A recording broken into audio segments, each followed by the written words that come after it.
오늘 말씀 영으로 거듭난 사람이라는 제목으로 함께 여러분들과 은혜 누리기 원합니다. 오늘 우리가 읽은 성경 말씀은 구약에서 가장 잘 알려진 사건 중에 한 부분입니다. 다윗이 블레셋과의 전쟁에서 골리앗과 싸우는 장면이지요. 다윗은 이때 여러분 상당히 어렸을 가능성이 있습니다. 다윗의 집안에서 다윗은 8째 막내 아들이었습니다. 아들만 8명이 기록되어 있어요. 확률상 딸도 있지 않았을까 싶긴 한데 성경에는 아들만 기록되어 있습니다. 8명의 아들. 다윗 엄마 참 힘들었겠죠. 8째였습니다. 다윗이. 오늘 우리가 살펴보는 블레셋과의 전쟁에 이세의 아들들 중에 셋째까지만 나갔습니다. 엘리압과 아비나답과 삼마 이렇게 세 아들만 전쟁에 소집되었어요. 그리고 다윗을 포함해서 5명은 전쟁에 소집되지 않았습니다. 여러분 13절에 보면은요, 그 장성한 세 아들 이렇게 말합니다.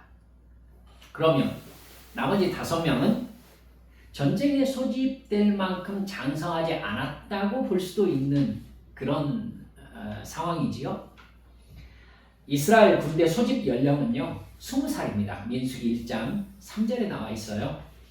그러면 군대에 소집되지 않은 다윗의 형들 4명은 20살 밑이었다는 이야기가 됩니다.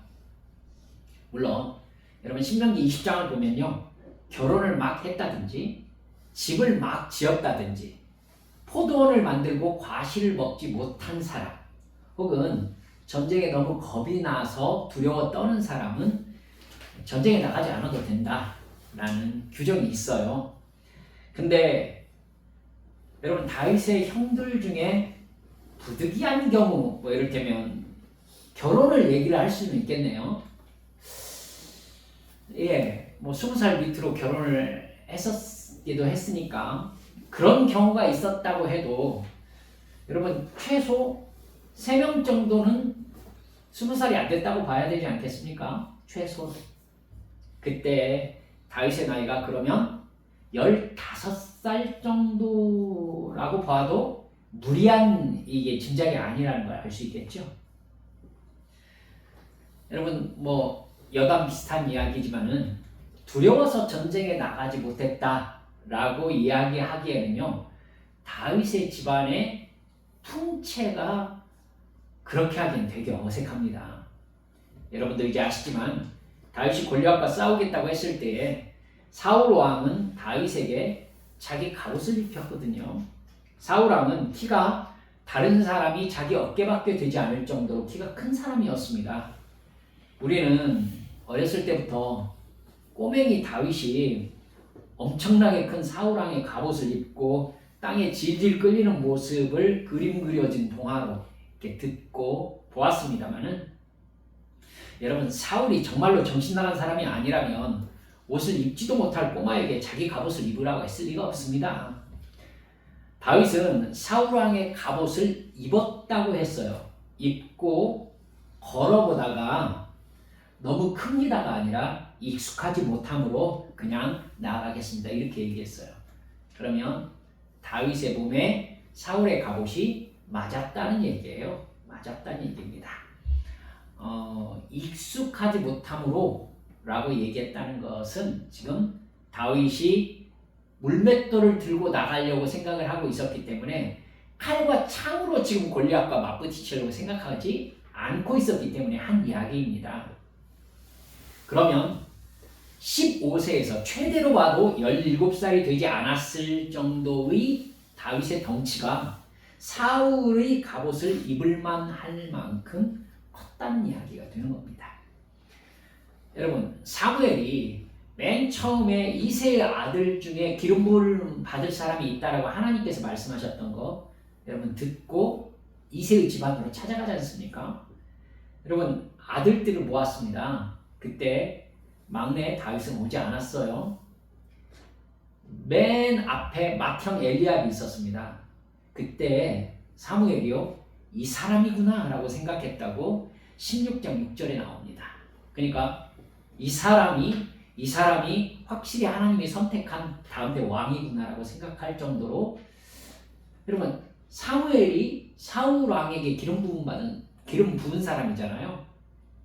그러면 엘리압의 키가 사울 왕 못지않았다라는 용모를 보았던 겁니다. 그때 하나님이 사무엘에게 뭐라고 얘기했냐면 그의 용모와 키를 보지 마라 이렇게 얘기했어요. 용모와 키를 보지 마라. 그러니까 사무엘은 엘리압의 키를 주로 봤던 거예요. 이 사람이 이만했던 겁니다. 다윗 집안의 키가 남자들의 키가 정말 컸다는 이야기가 되는 겁니다. 그러니까 다윗 위의 형들이 전쟁이 무서워서 나가지 않았다고 보기에는 어색한 거죠. 그러니까 다윗은요, 최대로 봐도 17살이 되지 않았는데 전쟁에 나간 겁니다. 그러니까 골리앗과 싸울 때 다윗이 참 이게 어색한 장면이라는 걸 알 수 있어요. 전쟁이 길어지니까 아버지 이새가 다윗에게 전쟁터에 나가서 형들이 무사한지 살펴보고 오라고 심부름을 보냈거든요. 그가 전쟁터에 나가서 형들이 안부를 물을 때에 마침 골리앗이 나왔어요. 너희들 중 나와 싸울 사람을 보내라고 큰 소리로 외치면서 이스라엘을 모욕했어요. 대표자 싸움으로 전쟁을 결판을 내자 이렇게 제안을 한 것입니다. 골리앗의 키는 그때 당시에 규빗으로 얘기할 것 같으면은 3m 정도 더 넘는다고 봐도 어색하지 않습니다. 굉장히 크겠네요. 3m 정도. 이스라엘 군대는 두려움에 떨었습니다. 그런데 골리앗의 말을 들은 다윗의 반응이 느닷없습니다. 26절 보세요. 다윗이 곁에 서 있는 사람들에게 말하여 이르되 이 블레셋 사람을 죽여 이스라엘의 치욕을 제거하는 사람에게는 어떠한 대우를 하겠느냐? 이 할례받지 않은 블레셋 사람이 누구이기에 살아계신 하나님의 군대를 모욕하겠느냐? 이렇게 말해요. 이때 다윗은 이미 자기가 골리앗과 싸우겠다고 결심을 한 거죠. 33절 보면 사울이 얘기해요. 너는 아직 소년 아니냐? 즉 덩치는 컸지만 누가 봐도 어린 티가 나는 사람이었다는 얘기입니다. 그러나 다윗은 36절에서 주의 종이 사자와 곰도 쳤은즉 살아계신 하나님의 군대를 모욕한 이 할례받지 않은 블레셋 사람이니까 그가 그 짐승의 하나와 같이 되리이다 이렇게 얘기합니다. 여러분, 이 다윗을 사울 옆에서 여러분이 함께 보았다고 해보십시다. 무슨 생각이 드셨겠습니까? 이게 미쳤다는 생각 안 드셨겠습니까? 다윗은 정말로 자기가 골리앗을 이길 수 있다고 생각하는 것일까요? 죽고 사는 냉정한 문제입니다. 그런데 너무 흥분해가지고 객관적인 상황 판단 능력을 상실한 것처럼 보이지는 않을까요? 모릅니다.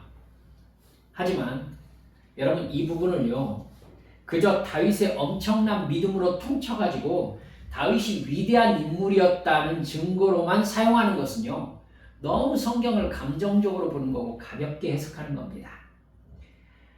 사울왕이 골리앗은 어려서부터 용사였다면서 다윗을 말렸어요. 그러면 지금 생각할 시간이 있는 거잖아요. 근데 다윗은요, 그걸 다시 거절합니다. 다윗은요, 어떤 이유에서든지 지금 목숨을 걸고 자기가 골리앗과 대결해야 된다는 어떤 필연적인 마음을 가지고 있습니다. 우리가 잘 알고 있듯이 다윗이 골리앗을 이기겠다고 가지고 간 것이 무엇입니까? 물매입니다. 물맷돌. 돌. 여러분, 골리앗이 무장을 했거든요. 무장 안에는 뭐가 있느냐면요, 큰 방패와 작은 방패가 있습니다. 그래서 방패 든 자가 장군 옆에는 함께 따라다닙니다. 큰 방패가 뭐냐면요, 적군이, 여러분 중국 영화 보셨습니까? 화살을 막 휙 쏘면은 정말 우수수 떨어지지 않습니까? 이걸 막기는 불가능하거든요. 그렇기 때문에 굉장히 단단한 철로 만든 방패에 몸 전체를 숨기는 게 큰 방패의 역할이에요. 이때에는 방패 병기 든 자와 함께 그 방패 밑으로 몸을 숨기게 되어 있습니다. 작은 방패는 여러분 로마 군인들 싸우는 걸 여러분 이렇게 영화로 보셨을지 모르겠습니다. 로마 군인들 동그란 방패 이렇게 딱 손에 끼고 칼 들고 싸우지 않습니까? 적의 칼을 방패로 막으면서 공격하는, 그러니까 전투에서 사용하는 방패가 이 작은 방패입니다. 이걸 손방패라고도 해요. 여러분, 골리앗이 그걸 들고 있단 말입니다. 그럼 골리앗은 자기에게 돌 날아오는 거 방패로 막을 줄 모를까요? 어려서부터 용사였던 사람이 칼이 자기에게 날아오는 것을 칼이 공격하는 것을 방패로 막고 공격해야 되는, 즉 생명을 걸고 싸우는 사람입니다. 돌 날아오는 거 방패로 막지 못할까요? 아니, 다윗은 자기가 쏘는 돌을 막지 못할 거라고 생각했던 것일까요? 제가 왜 이렇게 다윗의 무모함을 강조하고 있는지 이해하셨으면 좋겠습니다. 다윗은 자기가 골리앗과 싸우면 죽는다는 것을 이성적으로는 훨씬 잘 알고 있었을 거예요. 하지만 죽지 않을 뿐만 아니라 자기가 틀림없이 골리앗을 죽일 수 있다고 이야기하고 또 확신하고 있어요. 뭘 근거로 가지게 된 생각일까요? 거의 유일한 가능성은 하나님이 거의 15세 정도로 보이는 소년 다윗을 밀어붙이고 계시는 겁니다. 다윗은 자기가 양을 치면서 사자와 곰과 싸운 경험을 얘기합니다. 그때의 다윗이 가졌던 생각은 뭐였느냐면, 사자와 곰과 싸워서 내가 이길 수 있을 정도로 자기의 무력이 강하다가 아니라 사자와 곰에게서 여호와 하나님이 나를 건져내셨다였어요. 여러분, 하나님과 다윗은 훨씬 어렸을 때부터 소통이 이루어지고 있었던 겁니다. 다윗은 그 소통을 통해서 지금 골리앗과 자신이 싸워야 한다는 마음의 감동을 느끼고 있습니다. 그래서 다윗은 자신이 골리앗을 이긴다고 생각하고 있어요. 그가 생각하기에 이스라엘은 하나님의 나라고 이스라엘 군대는 하나님의 군대입니다. 그런 이스라엘이 다곤신의 나라인 블레셋에 진다는 것은 애초부터 말이 안 되는 상황이라고 다윗은 생각하고 있다는 걸 우리가 읽은 본문을 통해 알 수 있죠. 그러면 하나님은 왜 이렇게 소년이라고 불릴 만한 다윗에게 골리앗과 싸워야 된다고 밀어붙이고 계시는 것일까요? 물론 여러분 이제 이스라엘 역사를 아시지만은 이스라엘 거의 전쟁에 나갈 수 있는 남자라면은 이스라엘에 여러분 영향력 있는 남자들은 모두 그 자리에 모여 있는 겁니다. 그 사람들 앞에서 다윗의 존재를 드러내시려는 것이죠.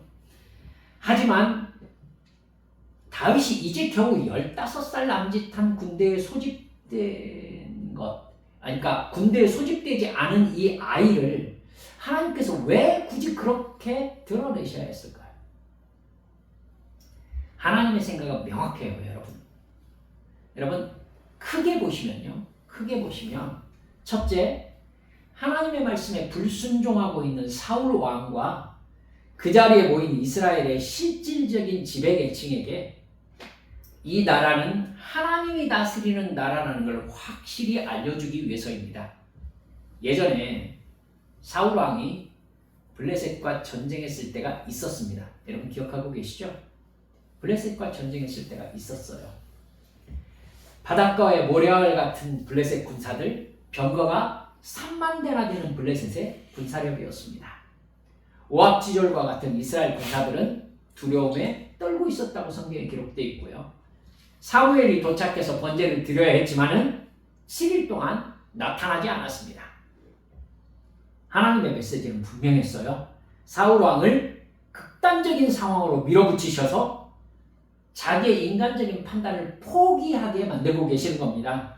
오직 하나님만 바라보고 의지하고 하나님의 구원을 기다리라는 것입니다. 이 나라는 하나님이 다스리는 나라고 자기는 하나님이 세우신 위임 왕임을 인정하기를 바라신 것이죠. 이 상황은 하나님께서 통제하고 계심을 믿으라는 것이었습니다. 하지만 사울 왕은 하나님을 믿지 못했습니다. 그래서 자신이 번제를 드려버렸어요. 상황을 자기가 통제하고자 마음먹은 것입니다. 그건요, 선악과를 따먹은 것과 같습니다. 하나님이 아니라 자기가 상황과 자신의 통제자가 되려고 마음먹은 것입니다. 욕망이고 교만이지요. 골리앗을 앞세운 블레셋과의 전투도 마찬가지입니다. 이 전쟁은 사울 왕도 그 자리에 모인 그 누구도 해결 불가능이었습니다. 그런데 소년 다윗이 갑옷을 입지 않고 칼과 창과 방패도 들지 않고 완전 무장한 골리앗 앞으로 물맷돌을 들고 나아가고 있습니다. 더 충격적인 것은요, 다윗이 이겼다는 사실입니다. 골리앗이 죽었다는 사실이에요. 하나님의 나라에서 승패는 군사의 숫자와 무기의 여부에 달려있지 않다는 사실을 온 이스라엘 앞에 완전히 증명한 사건이었어요.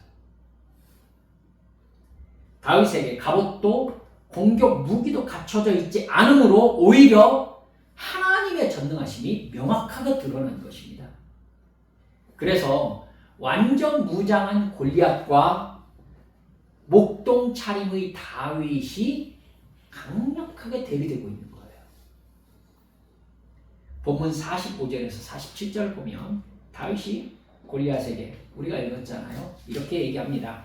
너는 칼과 창과 단창으로 내게 나아오거니와 나는 만군의 여호와의 이름 곧 네가 모욕하는 이스라엘 군대의 하나님의 이름으로 네게 나아가노라.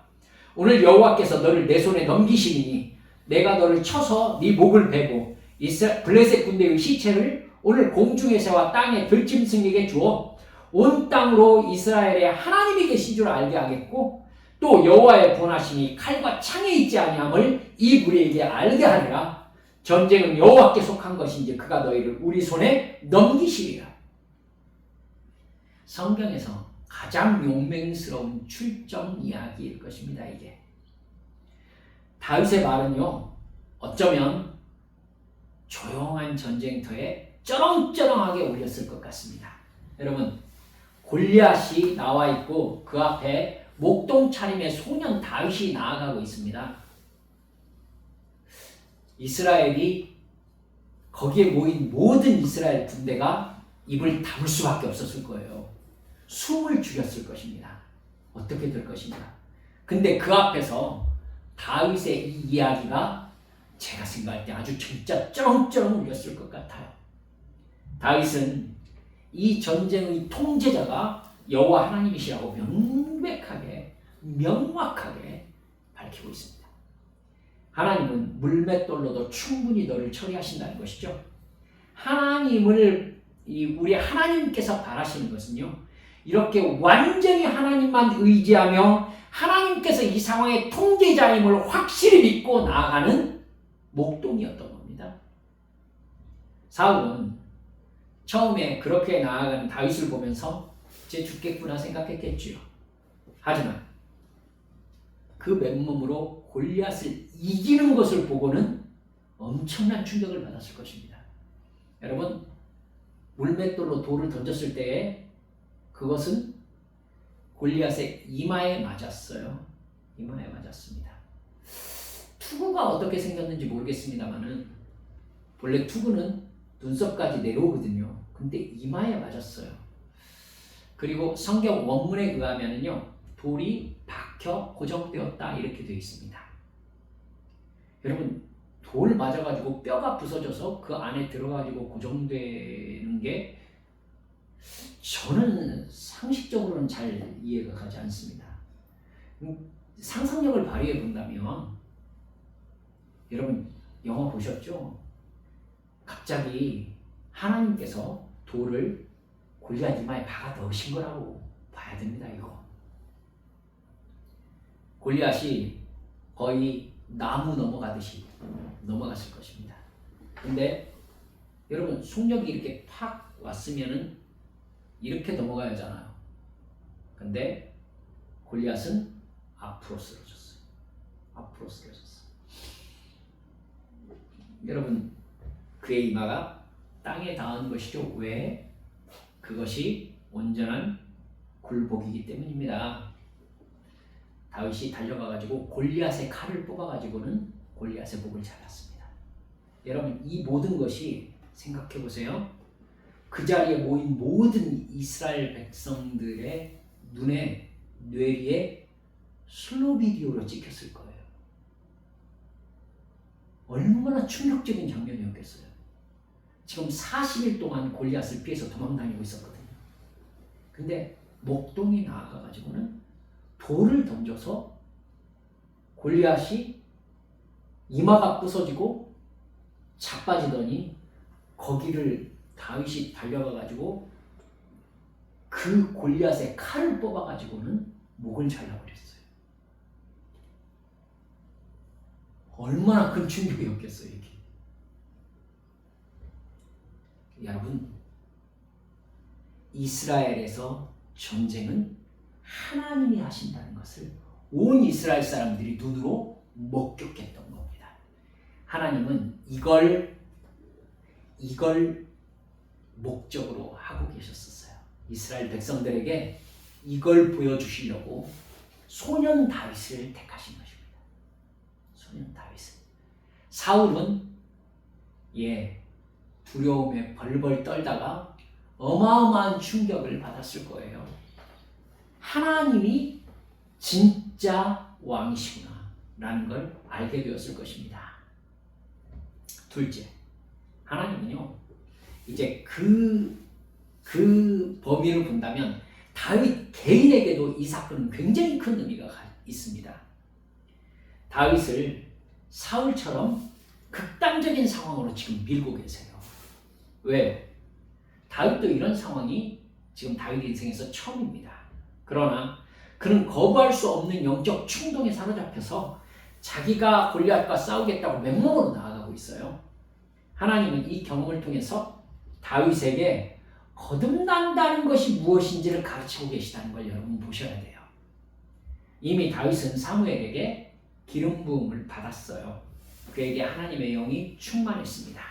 하나님의 영으로 충만한 사람은 육의 욕망을 충족시키기 위해서 사는 사람이 아닙니다.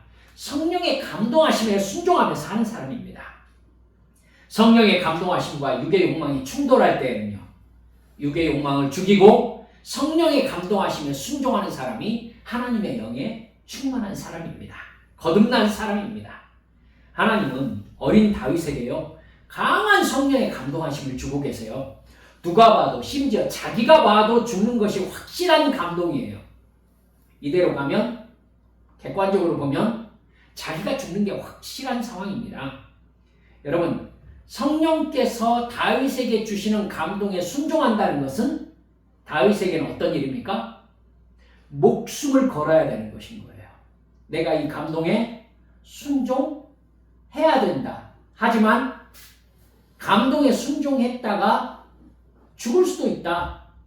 여러분, 다윗의 마음속에 전혀 갈등이 없었을까요? 저는 그렇게 생각되지 않습니다.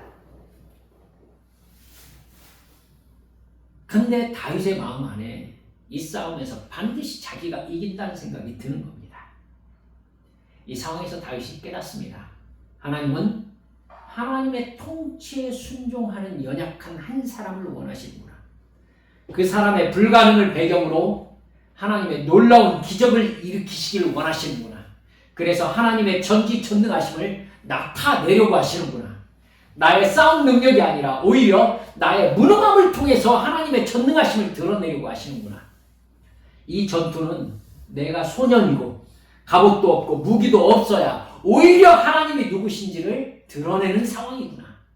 이것이 하나님을 의지하고 하나님께 순종하는 삶이구나. 나에게 주신 영적인 감동에 육적인 판단을 죽이고 순종할 때에 나는 영의 사람으로 살아가기 시작하는 것이구나. 하나님은 다윗에게 거듭난 하나님의 사람으로 살아가는 삶의 샘플을 강력하게 각인시키고 계시는 거예요. 다윗은 그 싸움에서 육으로 사는 사람이 아니라 영으로 거듭난 사람의 삶을 보여주시고 경험시키시고 훈련시키고 계신 거예요. 하나님만 의지하고 순종할 때에 자기의 모자람과 부족함을 전혀 두려워할 필요가 없다는 것을 강하게 인식시키고 계신 것입니다. 오히려 내가 부족하고 모자랄 때에 하나님의 강함과 부유함이 드러난다는 것을 깨닫게 하고 계신 거예요. 그래서 나를 부인하고 내 육적인 판단을 죽이고 하나님의 뜻에 순종하는 영으로 거듭난 사람이 되어야 된다는 필연적인 마음의 결단이 다윗에게 임해 있는 겁니다. 성경 전체에서 이런 하나님의 뜻은 일관되게 나타나고 있어요. 하나님은 아브라함이 굳이 생식 능력을 상실했어야 마땅한 100세가 될 때까지 기다리셨습니다. 그때 사라의 나이 90세. 여러분, 아브라함이 늙을수록 이삭은 오직 하나님의 능력으로 주신 하나님의 아들이라는 것이 드러날 참이었기 때문이었죠. 하나님의 기적이 되기 때문입니다. 아브라함이 늙을수록 여러분, 아브라함은 오직 하나님만 점점 더 의지하게 되기 때문입니다. 하나님은 야곱도 요셉도 불가능의 상황 속에 계속 밀어넣으셨습니다. 사람이 할 수 없어야 하나님의 전적인 구원의 능력이 드러나기 때문입니다. 여러분, 야곱도 요셉도 오직 하나님만 바라보면서 하나님의 구원을 기다리게 하시는 거예요. 여러분, 지금 성경 읽고 계시는 진도 안에 이 내용이 있을 것입니다. 여러분, 모세는 자기가 가진 능력으로 어쩌면 40세 이전에 그가 파라오가 되었다면 정치적인 문제로 이스라엘을 해방시킬 수 있었을지도 모릅니다. 숫제 짐작입니다만. 여러분, 근데 하나님께서는 굳이 그를 40년 동안 광야로 몰아내가지고 말을 할 줄 모르는 사람이 되기까지 그냥 양치기로 두셨습니다. 왜겠어요? 여러분, 오늘 말씀 들으셨으면 깨달으실 수 있을 것입니다. 모세가 불가능한 사람이 되기를 기다리신 것입니다. 아무것도 할 수 없는 무능력한 사람이 되기를 기다리신 것입니다. 그래서 하나님은 기드온에게 300명만 남기고 다 돌려보내라고 하셨습니다. 그래서 하나님은 불가능의 여인인 한나를 통해서 사무엘을 낳게 하셨습니다. 그래서 하나님은 사실 소심하고 겁 많은 사울 왕을 택하셨던 겁니다. 하나님만 바라보고 하나님만 의지하라는 말입니다. 육체와 조건을 의지하지 말고 오직 하나님만 바라보는 영의 사람이 되기를 바라셨던 것입니다. 그러나 사울 왕은 하나님의 기대를 무너뜨리고 하나님의 뜻을 배신하고 육체의 사람이 되었습니다. 그러자 그는 왕권과 여러분 군대를 가졌고 왕궁을 가졌습니다마는 골리앗 앞에서 그야말로 속된 얘기로 오줌 지리는 겁쟁이가 되고 말았습니다. 이 세상을 다 가져도 하나님께서 이 세상을 다 가진 그 사람이 아무것도 아니라는 걸 드러낼 수 있는 방법 많습니다. 여러분, 죽음과 병 앞에서 수십 조 수백 조를 가진 사람도 초라하게 두려워 떱니다. 세계를 정복했다던 알렉산더도 죽음 앞에서 자기가 아무것도 아닌 것을 다 시인했다고 얘기하지 않습니까?